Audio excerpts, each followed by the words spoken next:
Welcome back students. आज हम लोग क्लास 6 की एक्सरसाइज 1.2 का क्वेश्चन नंबर 9 सॉल्व कर रहे हैं। क्वेश्चन है to stitch a shirt 2 metre 15 centimetre cloth is needed out of 40 metre cloth how many shirts can be stitched and how much cloth will remain. सवाल में दिया जा रहा है कि एक शर्ट को सिलने के लिए 2 मीटर 15 सेंटीमीटर कपड़े की जरूरत होती है। अगर आपके पास टोटल 40 मीटर कपड़ा हो तो आप कितनी शर्ट्स सी सकते हैं। मान लीजिए आपसे ये कह दिया जाए कि आपके पास 10 मीटर कपड़ा है और 1 मीटर कपड़ा आपको एक बच्चे को देना है, तो आप 10 मीटर कपड़ा कितने बच्चों में बांट सकते हैं? तो हम बोलेंगे 10 बच्चों में। कैसे निकाला? हमने 10 मीटर में 1 का भाग दे दिया तो हमें नंबर ऑफ बॉयज मिल गए। सेम चीज हमें यहाँ करना है। टोटल हमारे पास क्लॉथ है 40 मीटर कुल कपड़ा है हमारे पास और एक शर्ट के लिए इतना कपड़े की जरूरत है 2 मीटर 15 सेंटीमीटर की। तो 2 मीटर 15 सेंटीमीटर जैसे हम 40 मीटर में भाग देंगे तो हमें नंबर ऑफ शर्ट्स मिल जाएंगी। अब दिक्कत ये है कि ये लिखा हुआ है 40 मीटर और ये लिखा हुआ है 2 मीटर 15 सेंटीमीटर, तो भाग कैसे देंगे? भाग देने के लिए आपको क्या करना है कि इनको किसी एक यूनिट में कन्वर्ट कर देना है। या तो हम दोनों को मीटर में कन्वर्ट कर दें या दोनों को सेंटीमीटर में कन्वर्ट कर दें। मीटर में कन्वर्ट करने में हमें दशमलव राशि मिलेगी जिसमें दिक्कत पड़ेगी, तो हम लोग ईजी वे में सबको सेंटीमीटर में कन्वर्ट कर लेते हैं। तो यहाँ से हम देखेंगे हमारे पास कुल कितना कपड़ा है 40 मीटर। 40 मीटर को जब हम सेंटीमीटर बनाएंगे तो हमें मालूम है 1 मीटर बराबर 100 सेंटीमीटर होता है। तो 40 मीटर के लिए 100 गुणा 40 कर देंगे, हमें सेंटीमीटर में कपड़ा मिल जाएगा। सबसे पहले हम लिख रहे हैं कुल कपड़ा या टोटल क्लॉथ। टोटल क्लॉथ है कितना अपने पास 40 मीटर और हम जानते हैं 1 मीटर इक्वल टू होता है 100 सेंटीमीटर। तो 40 मीटर को जब हम सेंटीमीटर में बनाएंगे तो 40 मीटर इक्वल टू हो जाएगा 100 इंटू 40 सेंटीमीटर। 100 इंटू 40 सेंटीमीटर का मतलब 4000 सेंटीमीटर। इतना कुल कपड़ा है हमारे पास। फिर एक शर्ट को सिलने में कितने कपड़े की जरूरत होती है? 2 मीटर 15 सेंटीमीटर कपड़े की जरूरत होती है। तो हम लिखेंगे क्लॉथ रिक्वायर्ड 1 शर्ट। एक शर्ट को सिलने में कितने कपड़े की जरूरत है? 2 मीटर 15 सेंटीमीटर। अब इसको हम टोटल सेंटीमीटर में बदलेंगे तो 2 मीटर लिख सकते हैं 200 सेंटीमीटर और प्लस 15 सेंटीमीटर। इसका मतलब हमारे पास कपड़ा हो गया 215 सेंटीमीटर, जो कि हमें एक शर्ट को सिलने में लगेगा। यहाँ पे हम क्या लिख सकते हैं?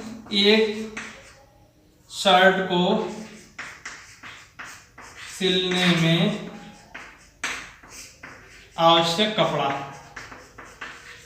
एक शर्ट को सिलने में कितने कपड़े की जरूरत पड़ती है वो हमने यहाँ बता दिया, 215 सेंटीमीटर कपड़े की जरूरत पड़ती है। अब हमें बताना है कि इस 4000 सेंटीमीटर से कितनी शर्ट्स बनाई जा सकती हैं। तो हम एक शर्ट के कपड़ा जितना लग रहा है उसको इस टोटल कपड़े में भाग दे देंगे। हम लोग लिख देंगे number of shirts stitched in 4000 centimetre cloth, या 4000 सेंटीमीटर कपड़े में सिली जा सकती शर्टों की संख्या। कितनी शर्ट सिली जा सकती है? हमें भाग दे देना है 4000 में 215 का भाग दे देना है। भाग हम यहाँ पे दे देते हैं, 15 का भाग दे रहे हैं 4000 में। सबसे पहले एक बार गया 215, अब हम घटा दें 10 - 5 5 बच गया, यहाँ बचा है 9 9 - 1 8 बच गया, यहाँ बचा 3 3 - 2 1। यहाँ से अंक उतार लिया 0। अब 8 बार चला जाएगा भाग, 8 × 5 = 40, 8 × 8 = 4 12, 8 × 2 = 16 और 1 17। घटा दें 0 5 - 2 3 8 - 7 1। तो 130 शेषफल बचा है। 18 इसका भागफल आ रहा है। इसका मतलब 18 शर्टें बन जाएंगी और इतना कपड़ा शेष रह जाएगा। तो हम यहाँ पे लिख देंगे अतः 18 शर्ट बनाई जा सकती हैं और कितना कपड़ा शेष रह जाएगा 130, क्योंकि हमें एक शर्ट के लिए 215 सेंटीमीटर कपड़े की जरूरत है, तो 130 में तो शर्ट बनेगी नहीं, इसलिए 130 सेंटीमीटर कपड़ा शेष रह जाएगा और 130 सेंटीमीटर कपड़ा बच जाएगा। इस तरह से हम इसको लगा देंगे कि टोटल 18 शर्ट सिली जा सकती है और 130 सेंटीमीटर या 1 मीटर 30 सेंटीमीटर कपड़ा शेष रह जाएगा। 1 मीटर 30 सेंटीमीटर कहें या 130 सेंटीमीटर कहें, एक ही बात है। हमें सवाल में कहा गया है कि दवाइयों को बक्सों में भरा गया है और एक बक्स का वेट है 4 किलोग्राम 500 ग्राम, यानी 450 किलोग्राम का एक बॉक्स है। इसके बाद कहा जा रहा है कि इन बॉक्सेस को एक वैन में हमें लोड करना है और उस वैन की टोटल कैपेसिटी है 800 किलोग्राम। 800 किलोग्राम से ज्यादा भार वो वैन नहीं उठा सकती, तो उस वैन में कुल कितने बॉक्स लोड किए जा सकते हैं, कैसे निकालेंगे? हम 800 किलोग्राम से इस 4 किलोग्राम 500 ग्राम को केवल भाग दे देंगे। जैसे हमने पीछे शर्ट वाला क्वेश्चन सॉल्व किया, हमने टोटल क्लॉथ में एक शर्ट में यूज होने वाले कपड़े को भाग दे दिया था, वैसे यहाँ पे बताना है टोटल कैपेसिटी वैन की 800 किलोग्राम और इस 800 किलोग्राम में एक बॉक्स के वेट को हम भाग दे देंगे, तो हमें देख लेना है कि कुल कितने बॉक्सेस इस वैन में लोड किए जा सकते हैं। कैसे लगाएंगे? सबसे पहले हम लिखेंगे वेट ऑफ वन बॉक्स। एक बॉक्स का वेट है 4 किलोग्राम 500 ग्राम। अब हम जानते हैं कि किलोग्राम और ग्राम इन दोनों को मिला के एक यूनिट में बनाना है, तो हम इन सबको ग्राम में कन्वर्ट कर लेते हैं। आपको मालूम है 1 किलोग्राम में कितने ग्राम होते हैं? 1 किलोग्राम इक्वल टू होता है 1000 ग्राम। 1 किलोग्राम में 1000 ग्राम होते हैं, इसलिए 4 किलोग्राम में कितने हो जाएंगे? 4000 ग्राम और प्लस 500 ग्राम, तो कुल इतना 4500 ग्राम इतना वेट हो गया एक बक्से का। अब हमारी जो वैन की कैपेसिटी है वो है 800 किलोग्राम की, तो हम लिखेंगे कैपेसिटी ऑफ वैन। वैन की कैपेसिटी है 800 किलोग्राम। अब चूंकि हमने इसको ग्राम में बना लिया तो हम इसको भी ग्राम में लिख लेंगे। कैसे बनाएंगे ग्राम? 800 में 1000 का मल्टीप्लाई कर देंगे तो ये हमारे ग्राम बन जाएंगे। कैसे लिख देंगे? 2 जीरो और 3 जीरो, यानी 8 के बाद 5 जीरो आपको लिख देना है। इतने ग्राम वैन की कैपेसिटी है। अब कितने बॉक्स इस वैन में लोड हो जाएंगे, तो हम एक बॉक्स का वेट इस टोटल कैपेसिटी में भाग दे देंगे, तो number of boxes load in van equal to van की कैपेसिटी डिवाइडेड बाय एक बॉक्स का वेट। भाग दे दें, भाग देना आसान है। 1 0 2 0 1 0 2 0 इतना तो हमने कैंसिल कर लिया, यानी कि हमारे पास बच गया है 8000 डिवाइडेड बाय 45। अब हम इसको 5 से काट सकते हैं। देखो 5 से इसको डिवाइड करेंगे, 5 9 जा 45 और 5 से इसको डिवाइड कर दें, 5 1 जा 5, 3 बचा 30, 5 6 जा 30 और 2 0। उसके बाद अब हम इसको 9 से भाग दे रहे हैं। 9 से भाग दे दें, 9 एकम 9, 9 7 16, 7 बचा, एक अंक 0 उतारा, फिर 9 6 जा 63, 9 7 जा, फिर 9 7 जा 63, इसके 70 में 63 सब्ट्रैक्ट किया, 7 बच गया, फिर एक 0 उतारा, फिर 9 7 जा 63 और 7 ग्राम इतना वेट बाकी रह गया। यहाँ भी पूछा जा रहा है कि कुल कितने बॉक्सेस को लोड किया जा सकता है, तो हम बता देंगे 177 बॉक्सेस को लोड किया जा सकता है। 7 किलोग्राम वेट रहेगा खाली, उसकी कोई जरूरत नहीं लिखने की, तो हम लोग लिख देंगे therefore 177 boxes can load in van. ये हमारा आंसर हो गया। हिंदी वाले क्या लिखेंगे? वेट ऑफ वन बॉक्स, यानी कि एक बॉक्स का वजन, एक बॉक्स का वजन ये हो गया। उसके बाद कैपेसिटी ऑफ वैन, यानी वैन की कुल क्षमता, वैन की कुल क्षमता बता दी। उसके बाद हम लिख देंगे number of boxes load in van, तो वैन में लादे गए बॉक्सेस या डिब्बों की संख्या, बॉक्स की संख्या, आप डिब्बे भी लिख सकते हैं, ये हो जाएगी 177 boxes can load in van, 177 boxes को वैन में लादा जा सकता है, ये आप आंसर लिख देंगे। अब क्वेश्चन नंबर 11 कहा जा रहा है the distance between the school and a student's house is 1 kilometre 875 metre. एक स्टूडेंट का यहाँ पे घर बना हुआ है और ये बताया जा रहा है कि इस घर से स्कूल की जो दूरी है, यहाँ पे कहीं स्कूल है और इस स्कूल की जो दूरी है इस घर से, वो दूरी बता दी गई है 1 किलोमीटर 875 मीटर। इतनी दूरी है उसके घर से स्कूल की। अब ये कहा जा रहा है कि स्टूडेंट एक दिन में 2 बार जाएगा, मतलब यहाँ से स्कूल जाएगा और स्कूल से वापस आएगा, तो एक दिन में उसको 2 बार ये दूरी तय करना पड़ती है।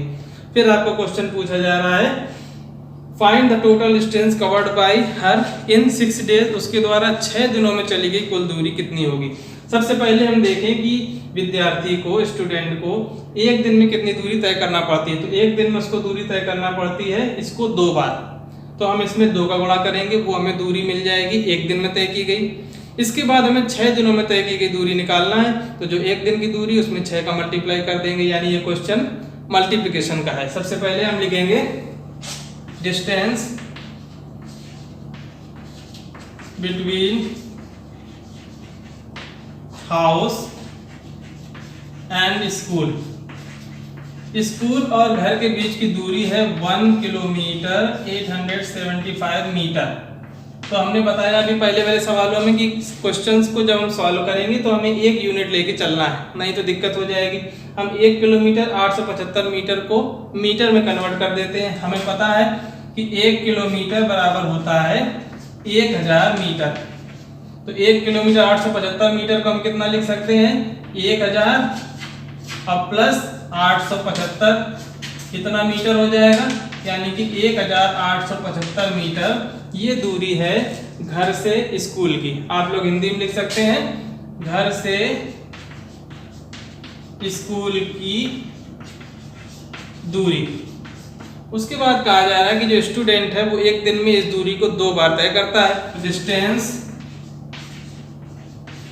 Travelled by student in 1 day, एक दिन में वो कितनी दूरी तय करता है, इस दूरी को 2 बार। तो 1875 को 2 बार वो तय करेगा। हम इसमें मल्टीप्लाई कर देंगे 2 का, 2 5 10, 2 7 14 प्लस 1 15, 2 8 16 प्लस 1 17, 2 1 2 प्लस 1 3, तो 3750 मीटर इतनी दूरी वो एक दिन में चलता है। अब कहा जा रहा है कि 6 दिनों में वो कितनी दूरी तय करेगा, तो हम इसमें 6 का मल्टीप्लाई कर देंगे, हमारा आंसर आ जाएगा। इसको हम लिख सकते हैं छात्रा द्वारा एक दिन में तय की गई दूरी, ये होगी छात्रा द्वारा एक दिन में तय की गई दूरी। अब हम लिखेंगे छात्रा द्वारा 6 दिनों में कितनी दूरी तय की जाएगी। तो distance travelled bye student in how many days, 6 days. 6 days में कितनी डिस्टेंस तय की जाएगी, तो एक दिन में 3750 मीटर डिस्टेंस तय की जाती है। 6 दिनों में इसमें हम 6 का मल्टीप्लाई कर देंगे, 6 0 0 6 5 30, 6 7 42, 42 प्लस 3 45, 6 3 18, 18 प्लस 4 22, so 22,500 मीटर इतनी डिस्टेंस वो स्टूडेंट 6 दिनों में करेगा। तो यहाँ पे लिख देंगे हम छात्रा द्वारा 6 दिनों में तय की गई दूरी, इतना भी लिख सकते हैं, या हम इसको किलोमीटर में भी लिख सकते हैं। मीटर को किलोमीटर में बनाएंगे तो क्या करना होता है, हमें 1000 से भाग दे देना होता है, कितने किलोमीटर हो गए, भाग देंगे 22,500 किलोमीटर, या 22 किलोमीटर 500 मीटर भी इसको लिख सकते हैं। 22 किलोमीटर 500 मीटर कुछ भी आप लिख दें, तीनों आंसर सही है। लास्ट क्वेश्चन में कहा जा रहा है, a vessel has 4 litre and 500 millilitre of curd. Vessel का मतलब एक बर्तन में कर्ड है 4 लीटर एंड 500 मिलीलीटर, 4 लीटर और 500 मिलीलीटर इसके अंदर कर्ड है। In how many glasses each of 25 millilitre capacity can it be filled. एक गिलास की अगर धारिता 25 मिलीलीटर हो तो इस टोटल कर्ड को कितने गिलासों में भरा जा सकता है। तो हमें क्या करना है, सिर्फ इस पूरे कर्ड की मात्रा को 25 मिलीलीटर से भाग दे देना है। भाग का क्वेश्चन है, उससे पहले आपको लीटर को मिलीलीटर में बनाना पड़ेगा। 1 लीटर में 1000 मिलीलीटर होते हैं, तो उसमें कितना कर्ड है हमारे पास, तो टोटल कर्ड है हमारे पास 4 लीटर एंड 500 मिलीलीटर। इसको हम मिलीलीटर में कन्वर्ट कर दें, 1 लीटर में 1000 मिलीलीटर होते हैं, तो 4 लीटर 500 मिलीलीटर का मतलब है 4 लीटर 500 मिलीलीटर का मतलब है 4000 मिलीलीटर प्लस 500 मिलीलीटर, यानी कि 4500 मिलीलीटर इतना कर्ड है उस बर्तन में। इस बर्तन में 4 लीटर 500 मिलीलीटर, इसको हमने मिलीलीटर में कन्वर्ट कर लिया। 1 लीटर में 1000 मिलीलीटर होते हैं, तो 4 लीटर का मतलब 4000 मिलीलीटर प्लस 500 मिलीलीटर, तो 4500 मिलीलीटर इतना कर्ड है हमारे पास कुल। एक गिलास की कैपेसिटी है 25 मिलीलीटर। कैपेसिटी ऑफ 1 गिलास, एक गिलास की कैपेसिटी है 25 मिलीलीटर। अब हमें बताना है कि 25 मिलीलीटर वाले कितने गिलास भरे जा सकते हैं, जबकि हमारे पास कुल कर्ड है 4500 millilitre. Number of glass filled by curd, 4500 में हम 25 से भाग दे दें, जिस तरह से भी आप दे सकते हैं। 4500, 25 से कम 25, 45 से 25 घटाया 20, एक 0 उतारा, फिर 25 अट्ठे 200, इसके बाद एक 0 बच गया, 25 0 0। इस तरह से हमें पता चल गया कि 180 गिलास भरे जा सकते हैं। ये हमारा आंसर हो गया। हिंदी वाले कैसे लिखेंगे, टोटल कर्ड, यानी कि कुल दही की मात्रा कितनी थी, कुल दही की मात्रा थी हमारे पास 4 लीटर 500 मिलीलीटर। इसके बाद कैपेसिटी ऑफ 1 गिलास, एक गिलास की धारिता है 25 मिलीलीटर। तो number of glasses filled by curd, तो कुल दही से भरे जा सकते गिलास, कितने गिलास भरे जा सकते हैं, हमने 4500 में 25 का भाग दे दिया, 180 गिलास, ये हमारा आंसर हो जाएगा। आप लोगों को समझ में आ गया होगा। इस तरह से हमारी एक्सरसाइज कंप्लीट होती है। नेक्स्ट वीडियो में हम लोग नेक्स्ट एक्सरसाइज की बात करेंगे। Thank you.